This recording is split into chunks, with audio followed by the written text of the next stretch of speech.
the first step is a very small token of our appreciation for all that you've done. I reflect back 1 year ago today, this was the furthest thing in my imagination. It never had even crossed my mind to run for public office. I've lived my life in such a way that I could, but at 56 and a first-time candidate, that's the improbable. And then I just felt the urge after January 3rd, when Congressman Rush, I've grown up with my entire life. Uncle Bobby says he wanted to seek election again. And sometimes if you think you can do better, you should. Right. And it just seemed like all the circumstances of my life came together, and all of my experiences from being with my mother and father prepared me for this moment. So I stepped forward, you all came to my aid and assistance, and I want to say thank you, thank you, thank you.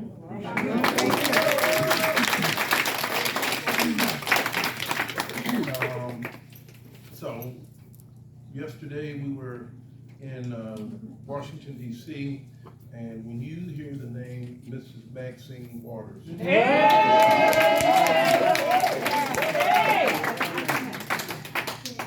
there are many names and there are many great people on the Hill, but there will always be one name that you never do book. That's Congresswoman Maxine Waters. All right. And so I was sharing with her yesterday, and we spent the entire day with her in our office and legislative sessions, and she wore me and Noah out. I'm embarrassed to say there was something going on with her shoe that had a little bit of a grip on it, and she was walking on them marble floors, up them stairs, down them stairs, back and forth, and she wore Noah and I out. Interviews, briefings, and answering our questions, and then she told me at the end of the day at around 5 o'clock, she says, you all have dinner plans? And I just shared with Noah a lesson I learned very late in life, but the first order in being married and dealing with some women, she says, you all have dinner plans? I said, no, but we would like to. And she says, great, and we can do dinner. And she says, any preference? Wherever you like. She says, does soul food work? That's a great idea.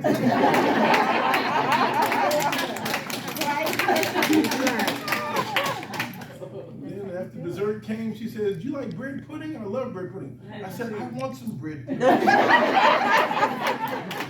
So the chairwoman had spoken.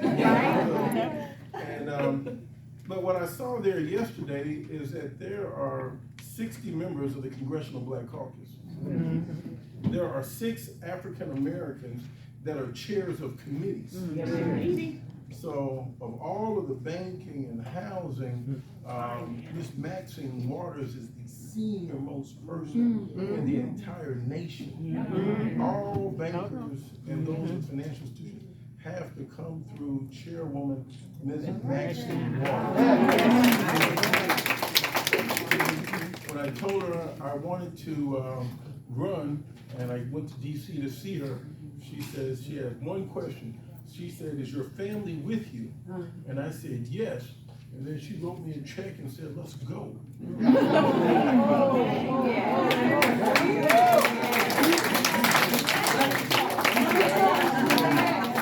She was the first person to sign on, endorse in this campaign. And she's a friend of my mother and father, and more importantly, she's a friend of our community. I was fighting yesterday in the halls of the corridors of power regarding appraisal. The appraisal industry is largely unregulated. It's altering our values, stopping banks from lending. I mean, so she is handling her business every day. So keep her lifted up in prayers. It's such a divisive environment in the nation's capital right now. There are these things called CODELs that are standing for the congressional delegations. And what you see now is they've got Republican CODELs, trips paid for by the government, and Democratic CODELs paid for by the United States government. So members of the Congress aren't even traveling on the same planes to go abroad to represent the United States. Right. I mean, so it's happening. And I would say, I know people use the name Trump, but let's open that up. Trump is only the head of something that's really sick. It's so much deeper. And there will be a day when Trump will be gone, but there are other Trumpets that are in the pipeline and they're coming. So I'm gonna not make this into a speech. This is a rallying point for us. We have 104 days. I want to thank my cousin Marie, who has been an absolute blessing. And Jerry, I can't continue Helen, and thank all the people, Dara, my sister Santita. Let me cut it off right there, but you all have been so kind and generous to my family over the years. I said I wanted this. You gave it to me to be your representative. I'm gonna uphold that, fight for you. And every day I learn so much more about what's going on. So we got up this morning, just spoke at Northwestern University to their Medill journalism students on my way to Michigan tonight. I've got to return. I've got to get even with some people. And what I mean by getting even is not in a vindictive way. There's so many people I owe. I've got to catch up and thank them. So I had to come back from DC and not Detroit today to get even with you all, or at least a down payment. But I've got to go to be a part of Judge Greg Mathis. He gets a star in the Detroit Walk of Fame tomorrow. Detroit businessmen were very generous and kind. They gave us the fuel to get started and sustain us. I really appreciate them for that. I had to go far to get some financial support. Some people in your own hometown won't even help. Oh, yeah. Been down that road before. We know that. Somebody's a witness. And then I don't know what this is in contributions, donations, independent expenditures. I don't know all what they said. But Lord, they opened up the skies and somebody bought all the ads for us. We thank them too. That's right. Like you put us on like television, and so that was a blessing. But there's so many lessons to learn. 104 days left before the primary, before the general election. The South Side is not going to Washington like any other freshman congressman. I'll tell you that. Right. Okay, we've had more endorsements than any other freshman, and when I went before the Congressional Black Caucus yesterday, I knew all but 2 people sitting around that table. So we've been here before, now we're going to speed this up to get to the future. That's right. My Republican opponent in the general election, his name is Eric Carlson. And he says, let me read this: conservative Republican, Illinois 1st Congressional, not the candidate you want, the candidate you need. Then he goes on to say he's for congressional reform, end federal overreach, energy independence, school choice, border security, defeat China, lower taxes across the board, one people, one country, no more corruption, no more divisiveness, no more race baiting, no more fear mongering, no more career politicians. And he says in conclusion on his card, pardon my language, no more bullshit. Go on and pack your bag.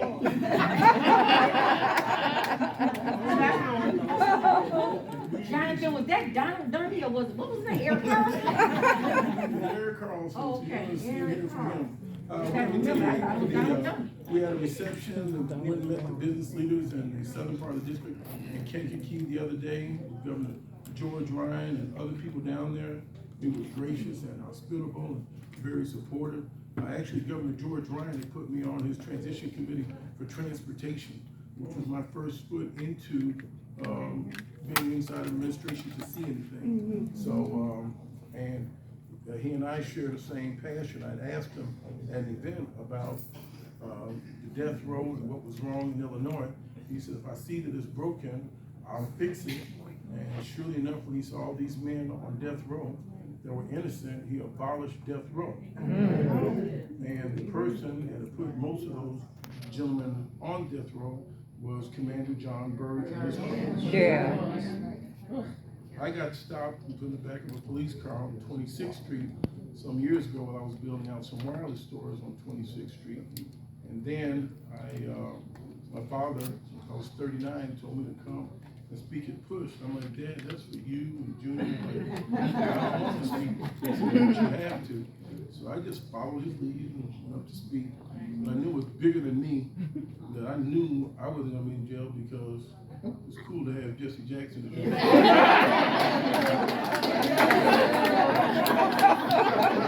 As soon as I get out of this police car,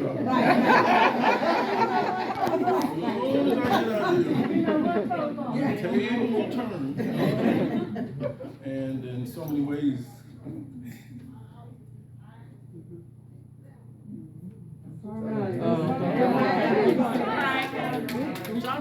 anyways, I had to step forward. Yeah. Because I want to be that same person for my children.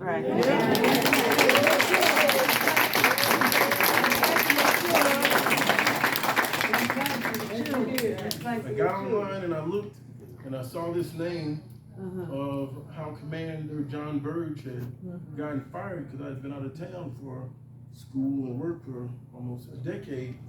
And I saw the name Marcus Wiggins.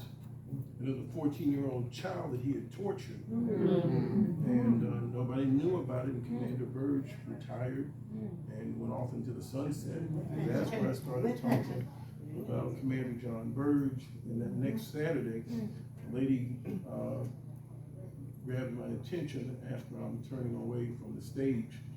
And she says, I'm Mrs. Johnson. I said, pleasure to meet you. And she says, I'm Marcus Wiggins' mother. And I said, how is Marcus? Where did he go to school and so forth? She said, he never went back to school and got tortured and stayed in the house. He was traumatized. And so Ms. Johnson is where she gave me fuel over so many years to keep fighting. And her son ended up getting released from jail, innocent. The same officers that had prosecuted him, some of them got indicted and went on. But when I see Carolyn Johnson today, she's the one that got me into all this.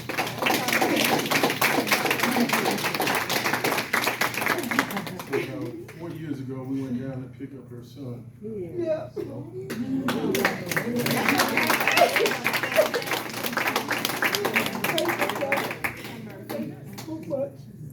I just spoke with Marcus. So that was one thing accomplished. Now, we gotta do the heavy lifting, okay? The issues that are facing seniors, we're gonna have a chance to talk about it. Please make sure I have your name, number, email. I've gotta connect with you. I'm gonna have to call on you again. We gotta knock on some doors. We gotta get you some senior facilities. And we need to win big. We need to send a mandate out there. We got many things that are facing our neighborhood. And now on to the solutions. We have to fix this community top down, not bottom up. What I mean by fixing top down, if the good Lord has given you some silver on the top of your head, you still got that crown, and we still wake up, we have work to do. I'm gonna need you to bring your children next time. I'm gonna need you to bring your grandchildren and your great-grandchildren. Education is a family value. Voting is a family value. We've got to activate our family blocks and bases and let that begin and continue from where we are right now. Families got to come out in blocks and vote. Only 20% of those eligible to vote voted in this election. Only 20% voted. Don't you realize somebody could have won 2 automatic wards and been a congressperson? Yes. Right. Hello? Yes. I'm not going to let that happen to me. But they could have won in 2 wards. Come on, we can do better than that as a community. And we have to have a mandate to go downtown and to Springfield and to Washington to get the resources we deserve out here. This isn't what Jonathan can do, this is what we are going to do. So I'm gonna need you all the way. When I see Target closed over here, that's on my mind. And on 119th Street, we can't even buy underclothes in our own community. And I'm using the kind words. We cannot cover what needs to be covered with underwear in our own neighborhood. I'm not gonna get used to that. When these Walgreens and CVS's are closed on Halsted and 95th and King, we can't get our pharmacy. And these post offices are slow over here. South Cottage, we can't get our mail, we can't get our money. So they'd asked me what kind of congressperson I'm gonna be. I said, well, I'm taking my mother and father with me. I'm also taking President Emil Jones. So you're gonna see an activist and a legislator. So let's get these signs fired up. We're gonna go make some noise in some front places to let them know we care and we're not going down silent. So again, love you, love you, love you. Love you. Thank you, thank you, thank you. Love you. And Thank you. enjoy yourself. Please leave your contact information at the front. Legibly.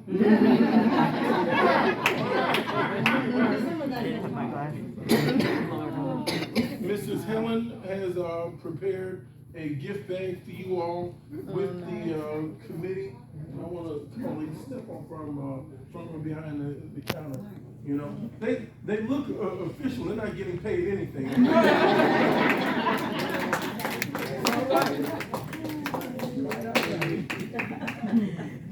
And there is plenty of food to take home. Is there anything else we need to do? Okay, these are our gift baskets. If I can see you again, we're gonna be pretty much in hiatus up until about the last week of August around here. So we're open Monday through Friday, but towards the end of August, we're gonna be open 6 and 7 days a week. And if we can start targeting some buildings, what do we want you to do? Organize some meet and greets. We would ask in the interest of time and organizing, we have at least 25 people. And I would recommend you get a co-chair, 2 or 3 co-chairs. Ask 3 or 4 people to bring 4 or 5 people. So this way we can have impactful events. We've got to have massive voter registration. We've got to send the right signal. Yes, If you don't mind, I wanted to bring Tracy Bell. All of us know and love Ramonski Love, right? Yeah. He's on 95.1. She's the owner of the station.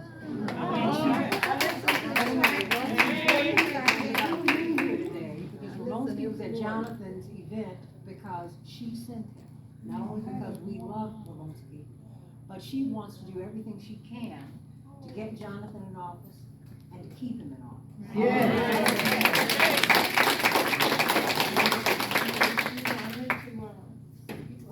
What really just impressed upon me, when I was in law school, I'm from Alabama. Give her a round of applause. What part of Alabama? Tuscaloosa? If you know what that is, clap again. Where George Wallace, Yes. Right, that was my dorm next door. But when Reverend ran in '88, I was president of his campaign in Tuscaloosa. And so the era of Cleo Fields and all of that, that was my class. So to see you doing what you're doing now, living in that purpose, it really, really is something. That's all right. So we're gonna do this, right?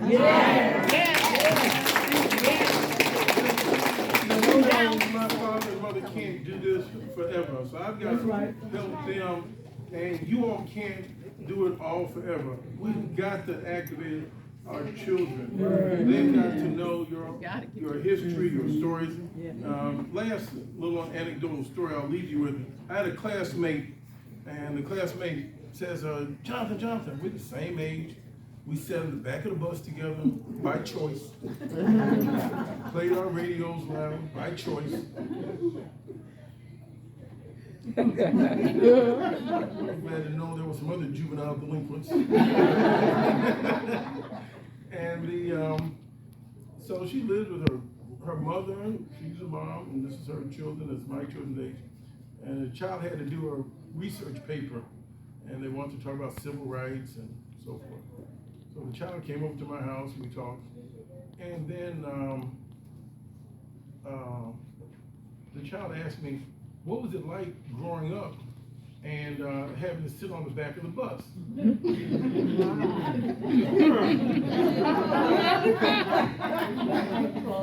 So I told the child, I said, you know, your mother and I are the same age. I'm like, we didn't have to sit on the back of the bus. No colored water fountains, white on. And I said, excuse me, what did your mother, your grandmother tell you about not being able to go east of Ashland and not being able to go into Beverly? What did they tell you about not being able to move into Hyde Park? I was old enough to know. And Bridgeport. And so then it just like occurred to me, there's a missing link. And I can't do that. You have to tell your children the story. And you don't have to do it on a sad day when people are crying. My son is so patient with me because I've told him too many stories, I've talked too long. But I'm doing him the same way my dad did. He told me the same story over and over. It just wore me out. He said, I wake up. And I'm scared to death thinking I can't go to Nickeltown and Dime Street and Fieldbridge Village. I think I was raised in South Carolina. And I never was. But you have to tell your children the story. So I can assist and I can help. But we got to tell the good and the ugly to our children. And there's a generation now that has been shielded and guarded, and they've been weakened. We can turn that around. These children are finishing school, and grandchildren have done everything right, and they can't find employment. But we've not taught them how to fight back. So that's what I'm going to be asking of you. That let's bring our children, our grandchildren out, and that other child from across the street. The children will respond positively. They just don't know. They never heard it. They don't know why their neighborhoods look the way they do. They don't understand the odorless, colorless things that happen on mortgage discrimination, on defunding schools, on lack of city services for summer programs. They don't know. So that's a challenge. That's the bad part of the lunch for you. So now I got you right where I want you. I've been waiting to tell y'all that. So we can do this, and that's how I believe is the solution to fixing what's ailing us. Our children just don't know. So at this next event, let's make it with you and your children so they can see that you're still giving. The sacrifices you currently made, you have made, and then we can build from there, okay? And Miss Johnson is my source of inspiration. The saddest thing I've seen in our culture and our community, particularly for those that have been innocent, wrongfully convicted, and those who have been denied, is when your parents give up on you. That's the saddest thing in the world. And I must say, when I've been at my worst, I've seen my mother and father at their best. So the child got a problem when they need the most love. And if your child has a problem, wrap them up, protect them, defend them, okay? Help them out, and we can pick this up by example. Again, thank you. Thank you.